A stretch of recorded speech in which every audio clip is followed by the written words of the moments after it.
Do you think that we could get close to Texas or Florida going into game theory going, I don't need a big pitch here. I'm going to put $100 million of Bitcoin on the Texas Treasury. I don't even know what the rules are, but I suspect Texas has the right to do whatever the heck it wants to do, or Florida. If we started to see that, because I do think that at least if Trump gets in, he's not going to dump the 210,000 Bitcoin.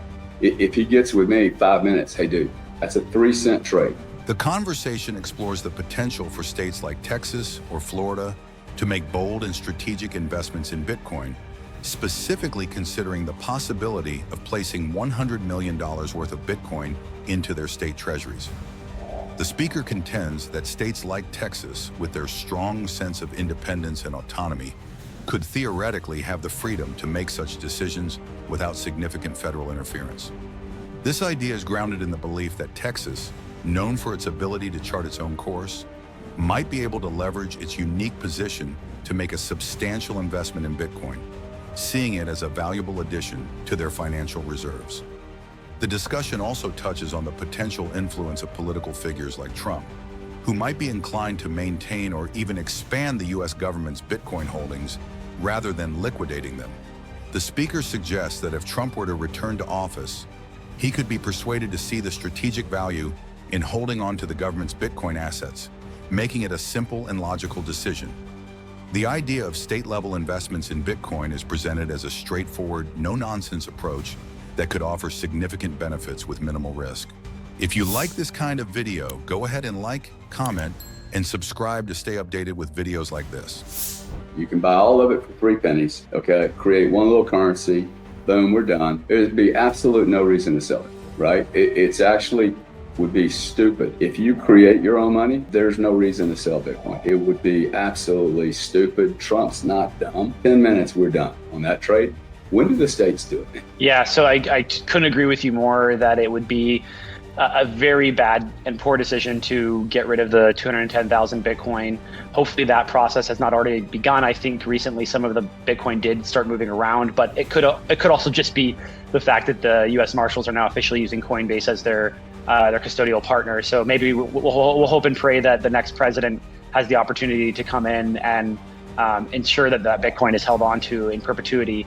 But yes, states like Florida and Texas absolutely have the opportunity to buy Bitcoin and then also to hold Bitcoin. They simply need to just pass their own strategic reserve policy into law. And in states like Texas and Florida, where there is a strong, I think, desire to be separated from the actions of the federal government by the people there and by the governments there, I think that's a really smart move on their part, because it gives them the ability to have access to that. It's a no-cost insurance policy. That's correct. Just in case, if I'm a Florida resident, and who's our governor? Santori or DeSantis. DeSantis. Yeah, there you go. Sorry. This is how ignorant I am on politics.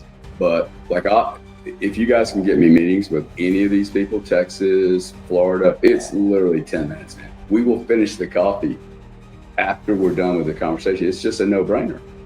There's no downside to it. Look, I think I could get if the states think there's downside, I'll put together a bunch of whales. We'll protect their downside. How's that? I love to hear it. An insurance policy on an insurance policy. Well, it gets a hedge of this next U.S. government policymaker, whoever it's going to be, the president, decides to do something stupid like sell the Bitcoin. Like if the government's going to sell it, Texas should buy it. Well, I'd be happy to set up some meetings for you. That's for sure. Dude, it's 10 minutes. It's just math. Okay, it's like a no-brainer. There's not even any politics to this. It's just a no-brainer. Sorry to deflect the conversation, but I just think this is down to you having enough time, meeting the right people, and then bringing the right people together to communicate with these policymakers, because they're not business people, right? They're going to have to trust someone, and I don't even know who would fight this. Like, why would there be a fight in Texas over this? You'd be surprised how some lawmakers don't like Bitcoin still, even on the right. Lieutenant Governor Dan Patrick in Texas is like hyper anti-Bitcoin right now. So I'm not sure. Why is that? Does he give any reason, or? It's a great question. We think that it has to do with industry support, because there's a lot of competition. Bitcoin ultimately is a disruptive technology. And from a owning it perspective, absolutely agree. No reason not to own it. No reason not to hold it. But also there are things that Bitcoin competes with, and particularly Bitcoin mining. Bitcoin mining competes with the access to ancillary service programs, which are grid balancing programs in Texas, and it competes really, really good at it. It's one of the best grid balancing technologies on the planet.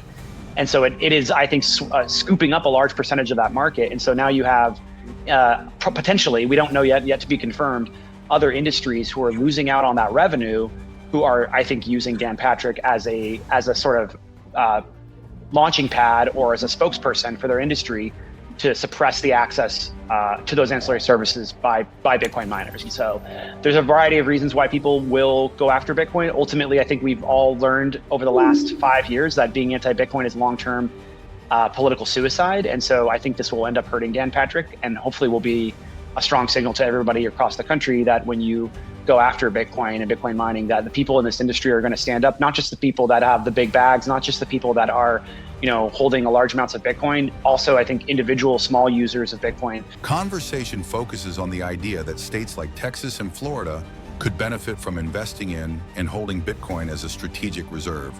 The argument is that it would be a no-brainer move, providing a low-cost insurance policy against potential federal government actions, such as the sale of the U.S. government's Bitcoin holdings.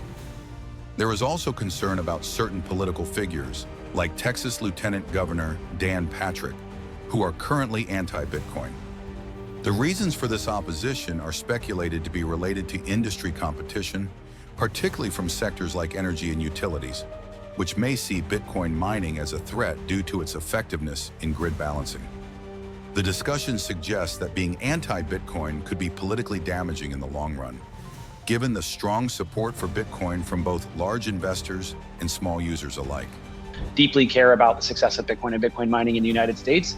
And so Dan Patrick, I think, is making a very large miscalculation on the impact that that's going to have on him in long term. Do you think those are, originally I thought we were going to say, okay, maybe these are financial services or banking partners who are funding them. But when you brought up the grid, it sounds like maybe some utilities or maybe some energy people might be telling them that to be anti-Bitcoin. Am I correct in that? That would be the assumption. So we haven't confirmed this, but the only reason why he would try to push Bitcoin mining out of those ancillary service markets, like what's the incentive? Who wants that to happen? Like, why would Dan Patrick care if Bitcoin miners are doing an incredible job of balancing the grid, unless his friends at the various generators, like whether they be fossil fuel generators, renewable generators? Well, I think that's the whole reason why people, I think, today are so disconnected and disenfranchised by politics, because oftentimes we see that large money interests are able to influence the political system to the benefit of one special interest group.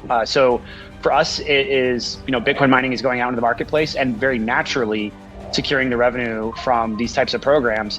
But before Bitcoin mining was prevalent in Texas, other groups were being paid through those revenue streams. Generators get paid to balance the grid, not just provide energy, as well as battery companies and other loads, other industrial loads. But they all, to put it frankly, suck at balancing the grid compared to Bitcoin mining. And so Bitcoin mining has really eaten up a large percentage of that market and is now a major grid balancer in the state of Texas. And so if you're a generator who is really missing out on your revenue stream, and you can't compete, the next best tool in your tool basket or your toolbox is to use the long arm of the government to restrict the access of Bitcoin mining to those services. That is actually a law that was attempted to be passed last legislative cycle. Texas is an every other year legislator. So in 2023, Senator Colcourse attempted to pass a bill that would limit Bitcoin mining to only 10% of the ancillary service or grid balancing programs. And that law failed partly because of Satoshi Action, the TVC, and the Digital Chamber. We all fought really tooth and nail to stop that bill from passing into law. And also, I think Brad Jones, the late Brad Jones, played a major critical role in defeating that public policy. But they're going to come back. They're coming back for a second bite of the apple. And I think they're going to come back with a lot more force, particularly with what seems to be an effort led by Lieutenant Governor Dan Patrick, unfortunately. The centers on the influence of large money interests in politics, particularly how they can shape policies to favor specific industries. In Texas, Bitcoin mining has become a dominant player in grid balancing due to its efficiency, outcompeting traditional energy generators and other industrial loads. As a result, some of these traditional industries, unable to compete, are using political influence to restrict Bitcoin mining's access to revenue streams. An example of this was an attempted bill in 2023 to limit Bitcoin mining's participation in grid balancing programs, which was ultimately defeated. However, there is concern that these efforts will resurface, potentially led by figures like Lieutenant Governor Dan Patrick. Recently, there has been increased scrutiny on the environmental impact of Bitcoin mining, with some states considering new regulations to limit energy consumption by miners. New York, for example, imposed a 2-year moratorium on certain types of Bitcoin mining operations that use fossil fuel-generated electricity. This reflects a broader trend where states are balancing the benefits of Bitcoin mining with environmental and energy concerns. As Bitcoin mining continues to grow, we may see more states adopting policies similar to Texas, where they recognize the benefits of Bitcoin mining for grid balancing. However, these states might also introduce regulations to ensure that mining activities are aligned with environmental goals. On the other hand, industries that feel threatened by Bitcoin mining's success may continue to lobby for restrictions, leading to a complex regulatory landscape where the future of Bitcoin mining could vary significantly from state to state. Additionally, as renewable energy sources become more prevalent, Bitcoin mining could increasingly align itself with these green initiatives, potentially easing some of the opposition and leading to new partnerships in the energy sector. If you enjoyed this, don't forget to like, comment, and subscribe. Your support means the world, and it helps us keep bringing you more great content. Plus, I'd love to hear your thoughts. Drop a comment below.